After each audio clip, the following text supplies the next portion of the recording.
Hello and welcome to Super Mario Mayhem. Today we'll be playing Donkey Kong, the original arcade game released in 1981. So, in the last video, which was the prologue about Nintendo's history up until the release of Donkey Kong, we learned that Radar Scope, released in 1980, wasn't a very good success. So much of a not good success that Nintendo was in a financial crisis. And so they asked people around the office to make up a new game, and this is that game. So I should probably explain a bit about how these gameplay videos are going to go. It's just mainly just me playing the game, commentating live.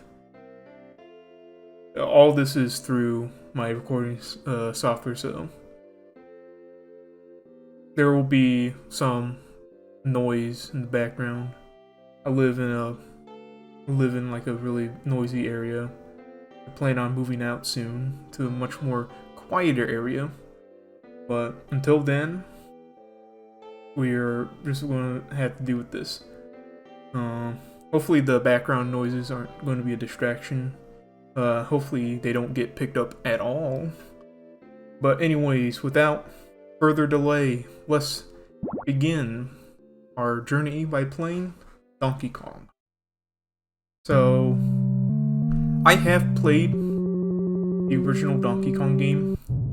Most of my play sessions with this game is mainly through the NES version, which we will play in due time.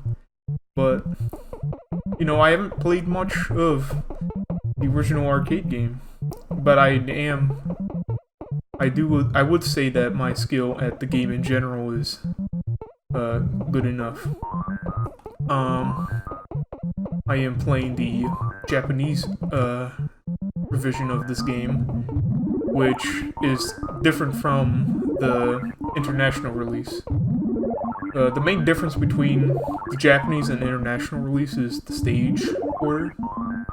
In the Japanese version, it plays through all the stages in order.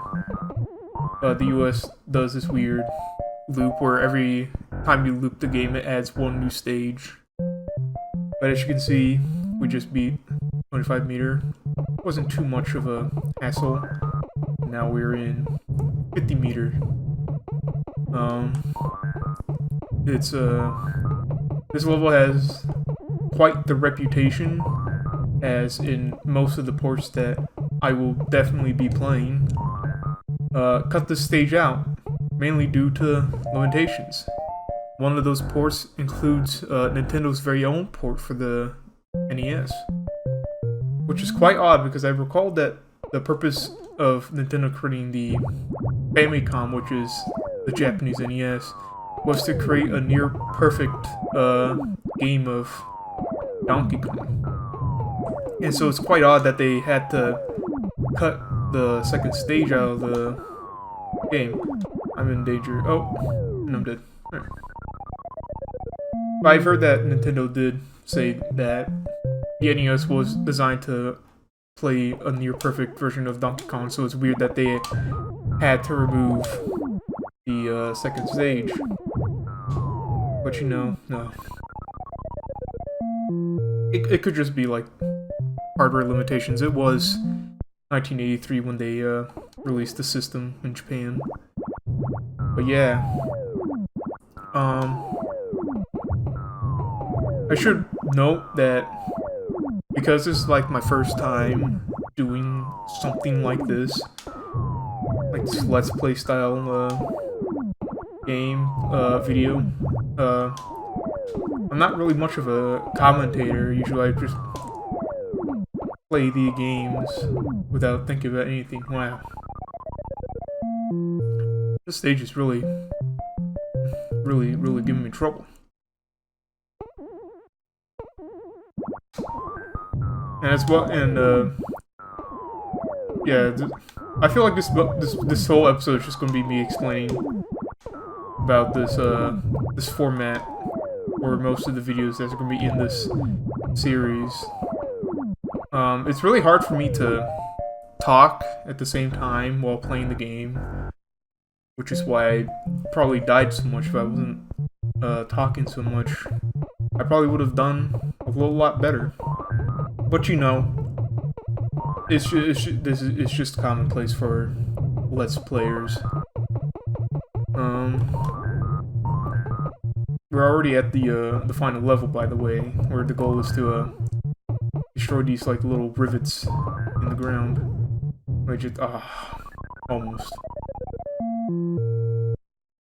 Just gotta get rid of the little rivets in the ground. And yeah.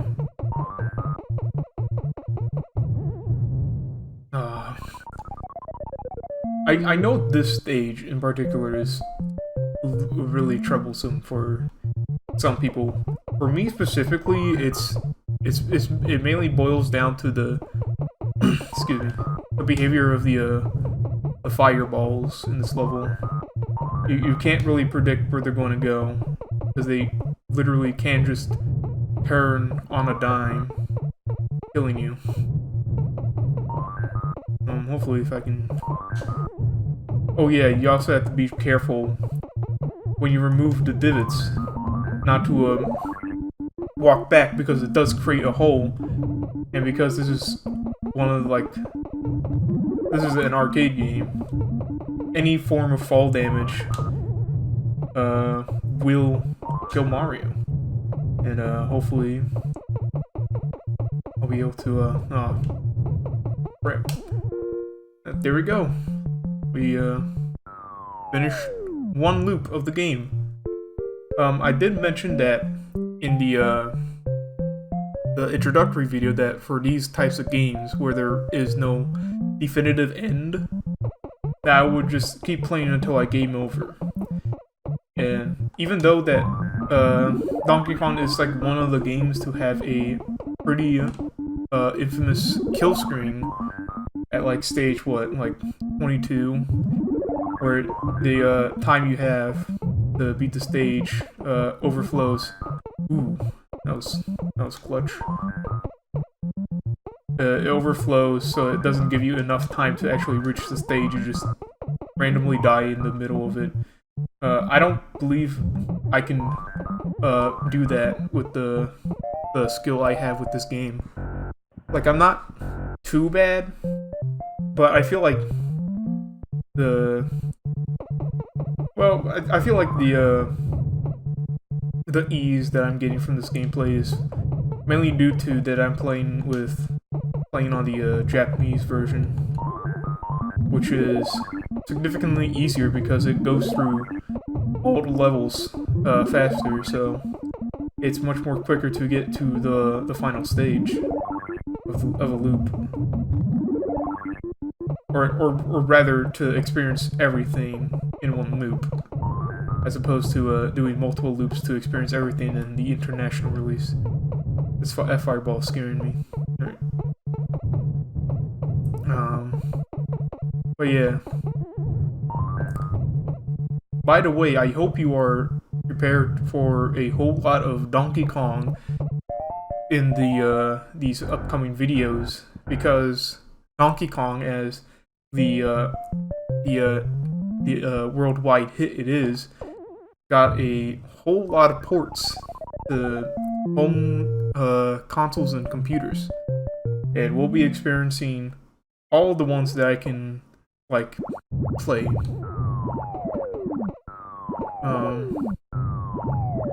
I can see that this stage, talking about this game, I can see that this stage has gone up significantly in difficulty.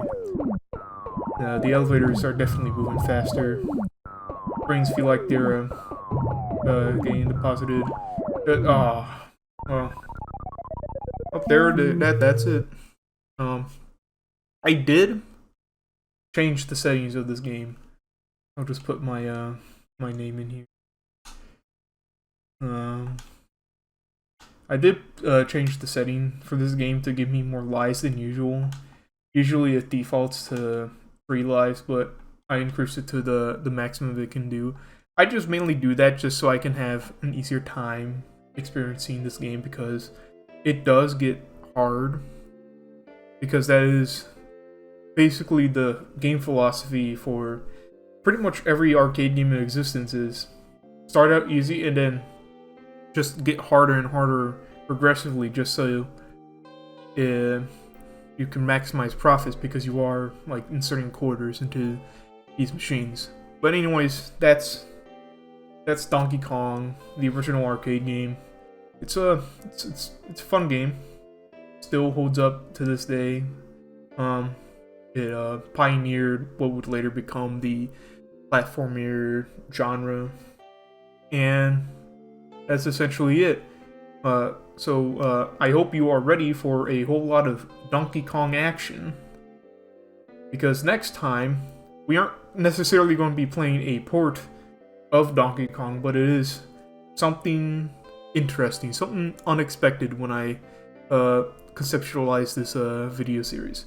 So I'll see you next time when we play the next game.